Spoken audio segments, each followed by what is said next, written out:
Hi, I'm Dr. George Yancey. I want to introduce you to our Sociology and Scripture series. It's a playlist I'm developing because I believe truth is truth.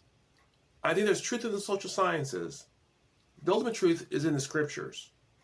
And I want to try to find a way we can use the social sciences, social theory, to learn more deeply about the scripture. I know I'm not a theologian, so there's certain types of depths I can't get to because I've not studied that.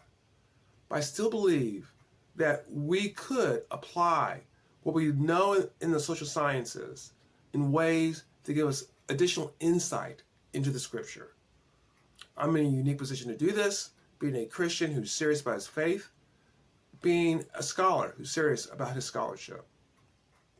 I hope you enjoy this, and I hope that this series can be insightful to you and help you in your faith.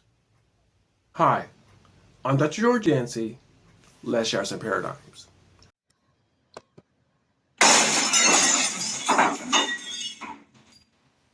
Paradigm I share today concerns rising expectations. This is a paradigm I really want to look at. This is part of my series on sociology and scripture.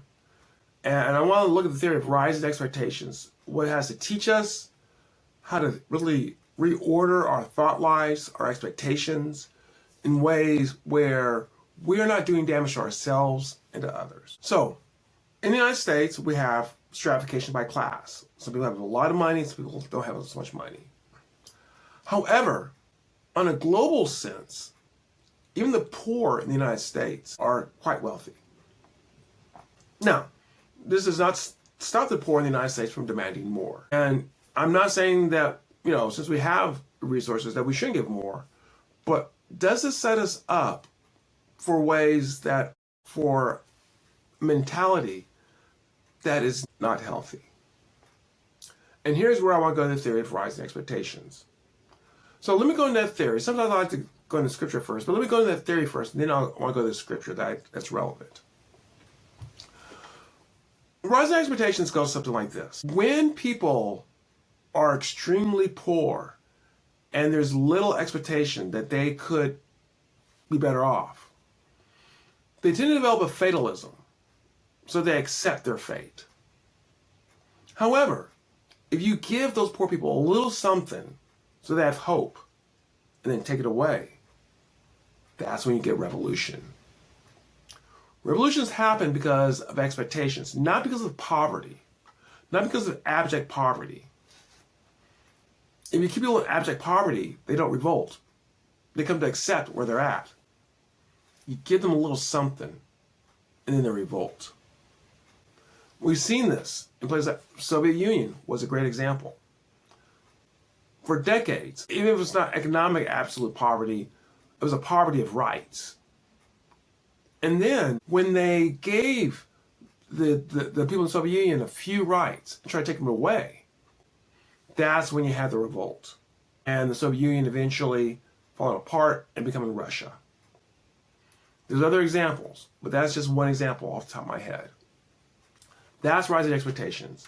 We get expectations, and then when the expectations are not met, we become angry enough to engage in revolution. Whereas before, we accepted our fate. Okay, so how does this comport to scripture? I want to look at the story, the parable of the workers. It's a parable where Jesus starts talking about what the kingdom of heaven is like. And then he goes into discussing an employer who hires workers at the beginning of the day and promises to pay them one day's wage. Later on, comes back at noon, hires some more. Come back, I think, about 3 or 4, hire some more, work only about an hour. And at the end of the day, this happens. So let's read this passage in Matthew and see what happens. The workers who were hired about 5 in the afternoon came and each received a denarius. So when those who were hired first, they expected to receive more. Each one of them also received a denarius. When they received it, they began to grumble against the landlord. Those who you hired last and worked only 1 hour, they said, you made them equal to us, who was borne the burden of the work in the heat of the day. But he answered one of them, I'm not being unfair to you, friend. Did you not agree to work for a denarius? Take your pay and go. I want to give the one who hired this last the same as I gave you. Do I have the right to do what I want with my own money? Or are you envious because I'm generous? So the last will be first, and the first will be last. So, seems unfair, right? I mean, put yourself in those workers' situation. They've been working and working all day. Last minute, they hire a few more. Okay, well, look at a little bit of money, but I've been working all day. And in the day, you get the same wage as they do. That's the rise in expectations. The person expected more, and then when they didn't get it, they were extremely disappointed. The rise in expectations works in that way. Our expectations create a desire for something, and our lack of receiving it creates pain. The employer said, have I cheated you? Have I given you less than what I promised you? No, I have not. If I choose to be generous, is this not my right? What happened with the earlier workers is rather than gratitude, because truly they were not cheated. They got what they bargained for. Instead of gratitude, they had resentment. Their emotional state worsened because of rising expectations. If you're enjoying this, feel free to give me a like. If you like this sort of series, this is talking about scripture, sociology, I have a playlist on this. Check it out. Consider subscribing to the playlist. Subscribe to my channel. As you may know from some of my other videos, it's my desire to create a space for Christians who are neither on the left or the right, but still want to do their best to follow Christ and kind of reject these sort of paradigms on the left and the right. If there is a paradigm, I want to be the one that Christ has given me. And that's the only one I don't want to shatter. Okay, now back to this. Some of you are saying this. Look, are you saying that fatalism is a good thing? That we should not have justice? It's not a problem when people are truly downtrodden and they're so beaten down that they do not revolt. And yes, I think there's a place for a revolution. And there's a place to fight for one's rights. But what happens so often is that we take that and we use it as justification to constantly expect more and more and to grab more and more. And that does something to us emotionally. That creates sadness when we should have gratitude. Think about it this way. And here I think this is very relevant. You live your life as a Christian. You enjoy the blessings of a Christian. And as you near death, someone else on a deathbed makes a deathbed conversion, is a Christian for an hour, enjoying the same heaven that you got. Did you really earn that heaven? Or was it a gift? Should you not appreciate that gift? And if someone got to go wild their whole life, party, cheat on their wives, steal, be mean, in the last hour they accept Christ, they have heaven? What if someone truly horrible, what if a Hitler-like figure accepts Christ? Are we going to say, that's not fair? Or is it not God's to give?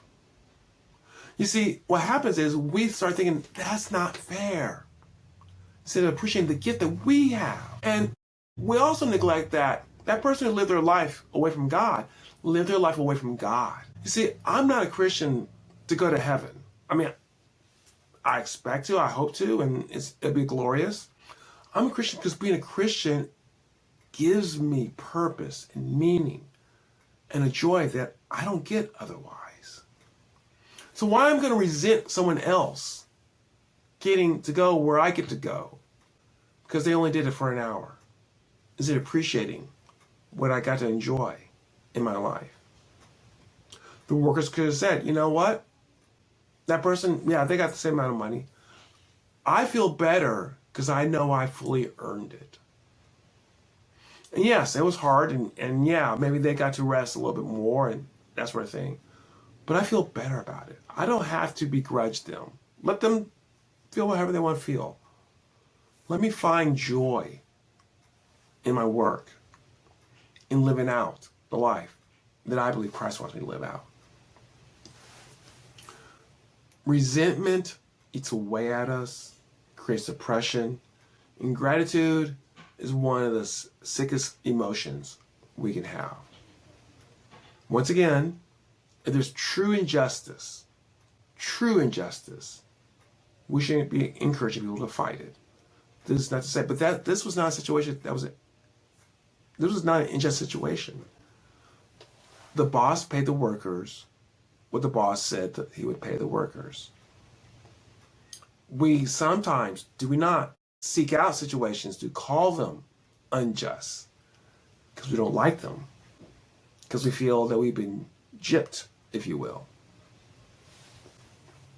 Let's make sure that when we're really finding injustice, that's what we're doing, and not going on an emotion of being ungrateful for what we have seen. Rising expectations teaches us that we should be careful on how we allow our emotions to get out of hand. Rising expectations also teaches us that if we have this resentment built up, a person with charisma, the ability, having the ability to lead people and get them to do what they want, do what he or she wants. Populism, have the ability to do what he or she wants. That person can now manipulate us because we're ungrateful. They should have paid me 3 days' wages and that person 1 day wage, or take away their money.